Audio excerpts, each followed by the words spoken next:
You are listening to Ideas and Leaders podcast. I'm Elena Paweta, Executive Communication Coach and TEDx organizer. With each episode, I'll share with you communication tips and ideas from top business leaders to help you excel in your career.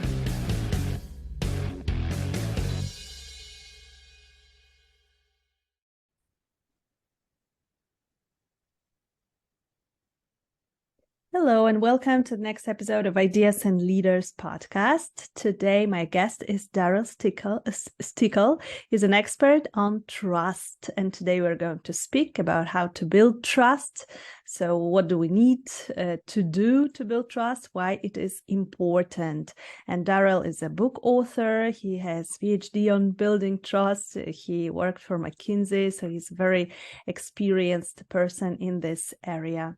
Hi, Darryl. It's great to have you on Ideas and Leaders. Thank you for having me, Dr. Paweta. It's great to be here. So can you tell us a little bit about your experience? Why, first of all, why were you interested in this topic and how did you get to where you are right now? Right. That's a great question. I was born and raised in a small town in northern British Columbia, Canada. It was fairly isolated and somewhat remote. And it was a small community, so people had to rely on each other. And so I grew up with this sense that if you could help someone, you should. And, I had a series of misadventures and mishaps, which provoked a level of empathy in me for other people. And so I found myself going to university in Victoria once I'd moved there, and people would just come up to me and start telling me about their life. I'd be sitting on the bus and someone would sit down next to me and say, I'm really having a hard time. And so it started me down a path towards trying to understand better what it was that caused people to connect with me. And so if I look, Kierkegaard said our life makes sense in reverse, looking backwards, but we have to live it forwards. But if I look at the path that I followed, it's been an iterative experience where I develop a set of skills and then try to hone them and then try to learn more about them and then gain more insights through practical applied experience and then, try to understand that. And so I worked with families in crisis and troubled teens and on crisis lines and those kinds of things to try to hone my skills. At the same time, I was going to university and trying to understand what it was that caused people to open up and connect. And then as I became more experienced, I started to realize just how vital trust was. I saw the positive experiences I was having with strangers and with people I was meeting and connecting with. And I could observe that others weren't having that same experience. And, trust ends up being so critical to our ability to collaborate and work together on problems, but it's in such short supply. And so my interest has just grown more intensely as time has passed. Yeah. So I think that what you're saying, that you were born and raised in a small town, I think that many our listeners can relate to this or the opposite experience, because, for example, I was raised in a very big city, and I know that This is something that I was lacking. I didn't know people's names. I kind of felt a little bit as a stranger, even among my neighbors. And having experience later on in life, living in a small town, I saw the difference. And I think that this sense of community, sense of trust is so important. And now when we're speaking about the organizations and businesses, I know that you have worked with organizations on trust. So how do you see this situation? Do you see that there is a lack of trust in the organizations, in teams? Well, one of the challenges we face, the more senior we become, the less direct control we have over outcomes.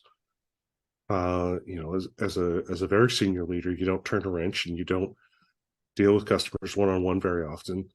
You rely on other people for all of your goals and aspirations. And so, your ability to build trust is what differentiates an exceptional leader from one who's merely average. And the challenges become increasingly difficult. For me, trust is a combination of uncertainty and vulnerability. So when we're deciding to trust someone, we ask ourselves two fundamental questions. First is, how likely am I to be harmed, which is perceived uncertainty.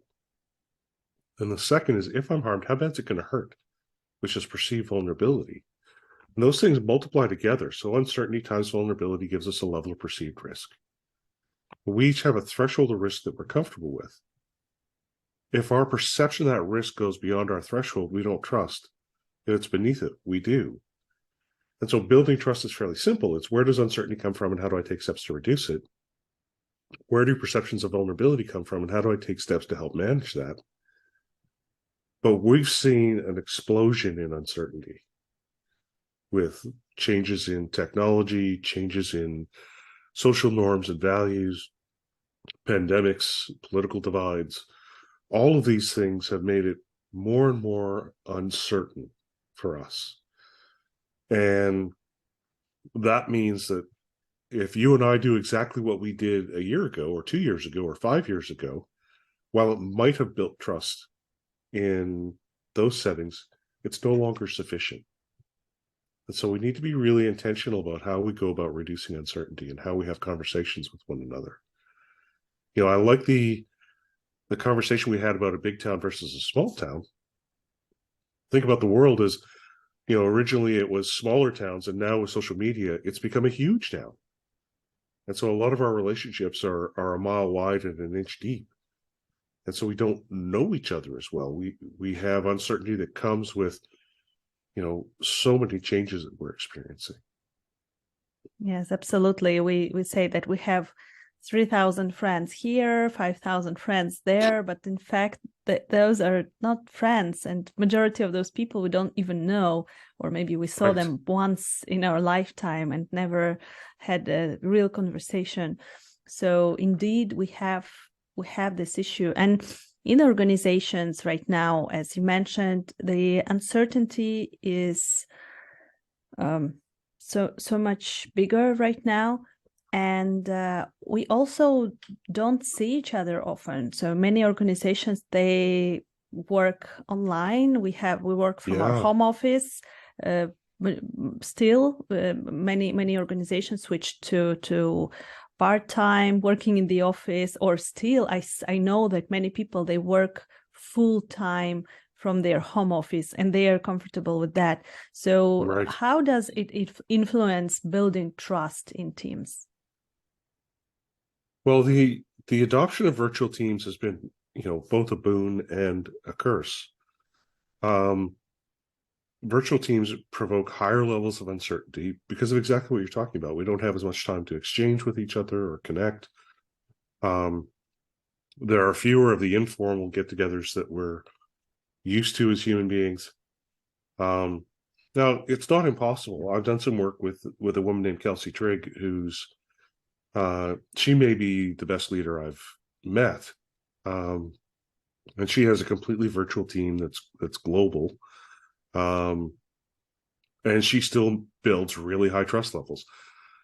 Part of the challenge here is, I think about the fact that when we're trying to build trust, there are 10 levers we can pull, and so 4 of those reside in uncertainty for me, and there's 2 in vulnerability, 2 in our perceived outcomes because we interpret the world through stories.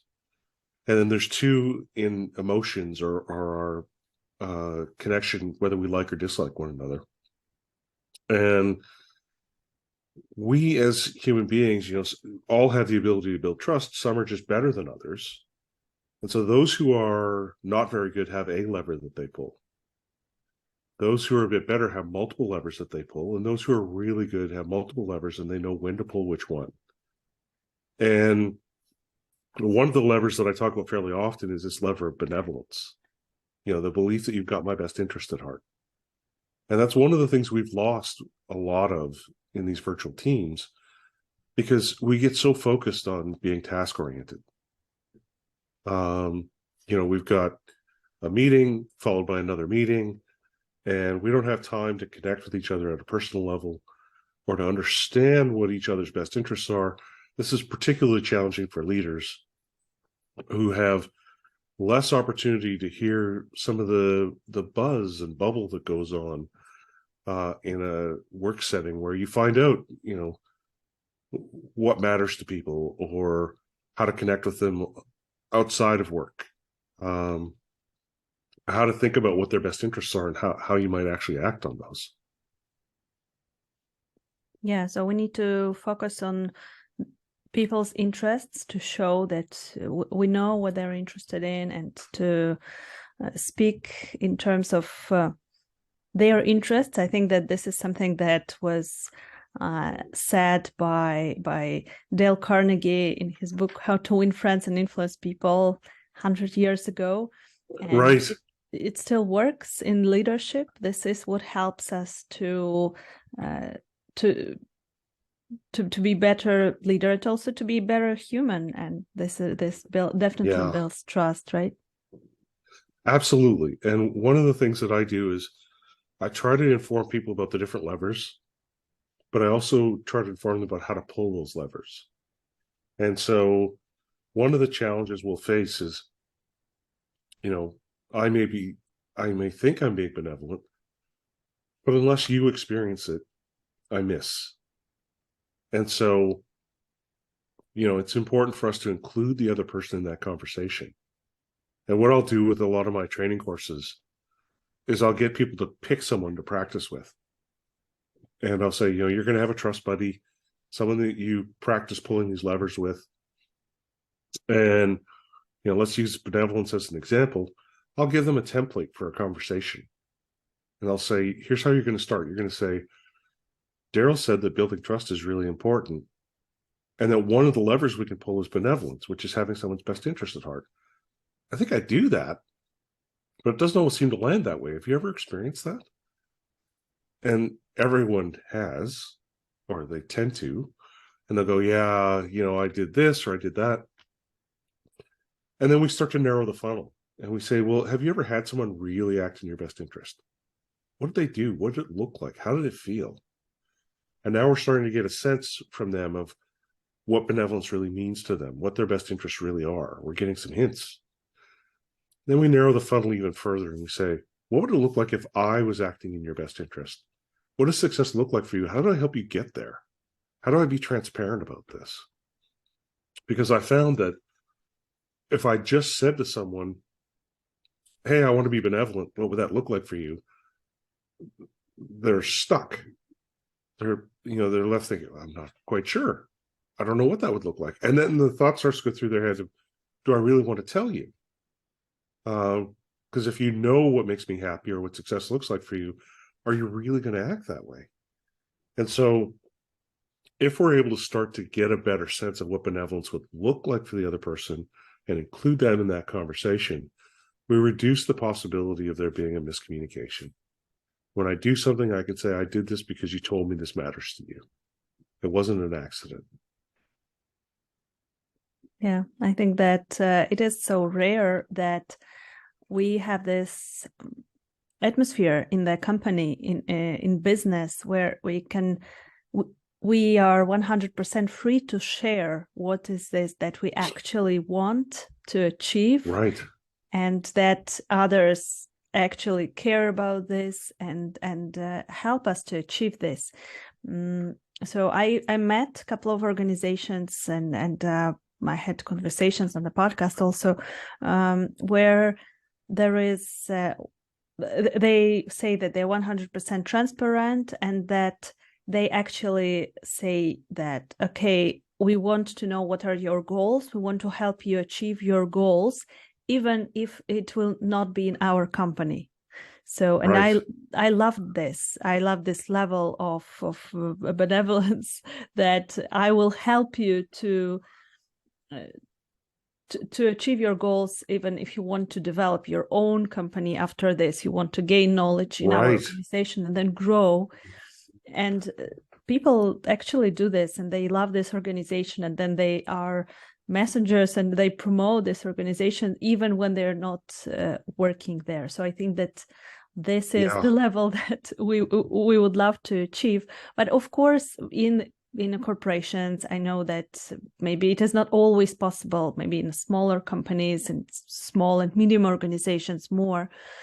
So what can we do if we're working in a big organization and we're a leader, team leader? What can we do to build this level of trust within our smaller teams? Well, and I was working with a senior or a mid-level team at a large organization, and I started talking to them about the importance of trust, and they said, "Oh yeah, we trust each other." And I said, "Okay," we started talking about how they shared, how they were interdependent, how they asked for help, those kinds of things. And after working together for a few months, they said, "You know what? We're actually a group of people who like each other. We're not a group of people who trust each other." And part of the challenge we face, I'll ask people all the time, "Who do you trust?" And I get these close, tight personal relationships like best friend or parent or sibling. And the reality is we trust people all the time. It's how societies function. You go to a restaurant, you get in a cab, you go to see a doctor. These are all examples of trust. And when I flip the question and I say, "Who trusts you?" I get this really long pause. And then people say, "Well, how would I know?" And part of the challenge is having a shared definition for what trust is, so that we're all talking about the same thing. And trust is the willingness to be vulnerable when you can't completely predict how the other person's going to behave. And so for leaders, I will ask them, how can your people be vulnerable to you? And then are they? What are the things that they can do so they can share information early? They can bring the bad news when it comes instead of waiting till the last minute. They can tell you about their real development needs. They can ask for help. They can, take risks, push back on bad ideas. These are all ways that they can make themselves vulnerable. And if they aren't, then trust levels aren't what they could be. And so part of this is about having conversations and starting to demystify trust. That's what I tried to do in my book. I realized I was having really profound impact, but it felt like I was dropping small grains of sand in the ocean. And I need people to come alongside me and pick up great big rocks. And so in the book, Building Trust, Exceptional Leadership in an Uncertain World, I really try to lay out, here's all the different levers, here's conversations we can have, here's questions we can ask, and here's how to pull those levers. And so a real big part of it is finding ways to have conversations that are trust-based, that provoke us both to think about, how are we vulnerable to each other? And how are we uncertain about each other?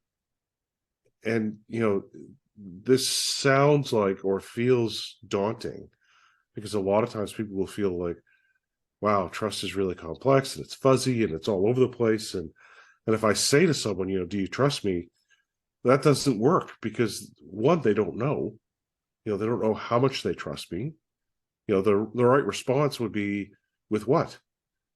And so a lot of times we don't know if we trust somebody until that very last instant, when we get this feeling in the pit of our stomach, like, oh, not there. And so part of what I do is help people have conversations and take a lot of the mystery and mysticism out of trust. And, I've worked with people who are technically skilled, but, challenged when it comes to people. And they say, "My God, you gave me a formula. I'm actually able to work with people and understand why they're doing what they're doing." Us having a shared experience and shared conversations. Mm-hmm. Yeah. So of course, it is important to have those conversations, but I think that many leaders, especially young leaders who just became team leaders, they don't have those tools. So can you give us Yeah. maybe a couple of examples to our listeners? So how can such conversation look like? How can we increase the trust within our team? Sure. So I worked with a leader. She's a great leader, and she was working in an organization that measured trust levels, and they measured the score went from negative 100 to 100, and her score was at 13. And her boss asked if I would have a conversation with her, and so I did some coaching and some consulting, but then I brought her team together and I said, here's what vulnerability is, here's what uncertainty is, here's, let's talk about benevolence, integrity, ability. So we had all these shared vocabulary, shared conceptual things. And I said, what could she do to be benevolent? What are your best interests? What would a conversation look like between the two of you? It took us 3 months to go from 13 to 80 for her trust score, and she's been at 100 since. So part of it was having a shared vocabulary. And I talked to you about the benevolence conversation. Well, you can have a trust conversation as well, where you say, I heard this guy Darryl talking. He said that trust is a willingness to be vulnerable, and it's a combination of uncertainty and vulnerability. And it got me thinking, what are the overlaps? How are we vulnerable to each other? I know how I'm vulnerable to you because I don't succeed without you. I don't reach my goals and objectives without you and the team that you're part of. But how are you vulnerable to me? Let's actually have some of those conversations, even though they might feel a bit uncomfortable. And now, what are the uncertainties we have about each other? Do you understand what I'm thinking about when I'm making decisions? Context is another lever within uncertainty. And sometimes people will think, oh, the leader's making these decisions arbitrarily or just on a whim. They don't understand why we do the things we do. And so the more we can make ourselves predictable, the more we can reduce uncertainty for the other party, the easier it becomes for them to have conversations with us. And a lot of times what I'll say for leaders is go first. Make yourself a little bit vulnerable by sharing some information about yourself, and then try to show a bit of benevolence. Those are the best ways to start these virtuous cycles. Mm-hmm. Yeah, so we need to start with ourselves and to become a little bit vulnerable, to share information about ourselves, and then ask more questions about them to get to know our team. So what can we do? What do you think that we can do in terms of vulnerability? How can we show more vulnerability in business, especially that I know that many people, they tend not to be so vulnerable and be more, serious, professional, and so on. So this is one of the challenges. Yeah. What do you recommend usually? So for leaders, and this is one of the things that a lot of leaders I work with are struggling with, is leaving behind the things that got you to where you are and stepping into new roles. So one of the ways I can make myself vulnerable as a leader is to say, you know what, I no longer need to have the technical expertise that I used to have. One of the things that got me here, I need to rely on you folks now. And so you're the experts when it comes to some of this technology stuff and some of these, and I may have the odd insight or experience that I can offer, but I really need to rely on you. So that's a mechanism for making themselves a bit vulnerable. Saying, I'm going to be stepping into more of the people role. Here's what I think that means, but it's new for me. I'm going to make mistakes. And that's okay, as long as I'm learning and as long as those mistakes aren't catastrophic. And being able to say, which means it's okay for you to make mistakes as you grow and evolve and develop. Other ways we can make ourselves vulnerable is here's what my goals and objectives are for me personally. And here's what my constraints are within the organization. Here's what my boss thinks when they evaluate me. These are my criteria for being a good leader. From up above, let's have a conversation about what good looks like from your perspective. What do you think a good leader looks like? And so these are all ways that we can make ourselves vulnerable to those we lead. And it starts to initiate a norm of reciprocity. People will start to engage in a similar fashion. Not all of them, but most people will, once they feel that you're being a bit vulnerable with them, they'll start to act in the same way. It's a signal to them that it's okay to have those conversations. Yeah, I think that it is so important to have such deeper conversations. What is my goal? What is your goal? Why is it important? Why I'm making those decisions? Why you're making those types of decisions, to understand each other better. And of course, it will be much easier to work together. And also, I wanted to ask you, because many people who are listening to us, they are already working in certain teams for some time. And Right. There are certain organizational cultures, there are certain stories and histories of organizations and teams. And sometimes the trust is just not there. And it is hard Right. to just start building trust, or at least this is what people think. So is it possible to rebuild trust in the teams that don't have it for some Absolutely. time? Absolutely. And a lot of that stems from actually being able to say, our trust levels aren't what they could be. And again, this is part of the challenge. A lot of times when I'm working with leaders and with teams, I'll start getting them to practice some of these things. And it sounds easy when I say it. And a lot of times when I describe the model and I walk through it, people go, this is obvious. Like, how did you get a PhD? It's just common sense. But then they actually start to try to apply it and they go, wow, it felt more awkward than I thought it would. It's like a new exercise program where you're trying out different things and trying to get the right technique.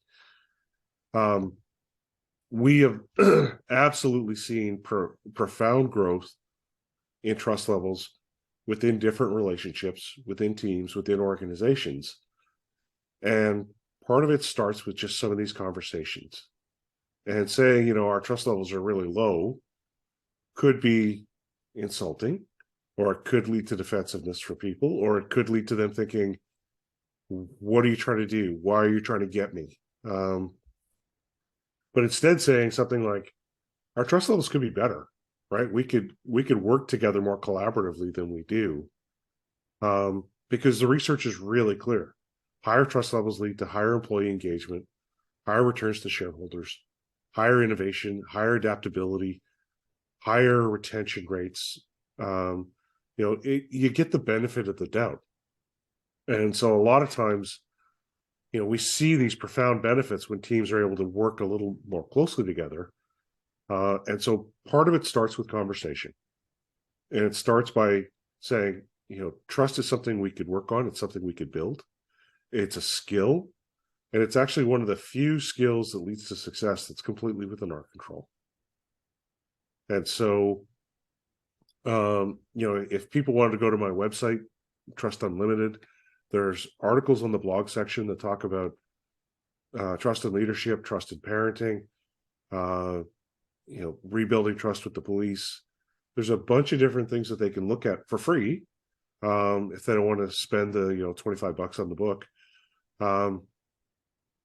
That will give them a sense of how I think about some of this topic, and could be a thought piece for them to have conversations together that start them talking about, what is trust? Let's start with a shared understanding of what it is. This guy says it's a willingness to be vulnerable when you can't completely predict how someone's going to behave. How are we vulnerable to each other?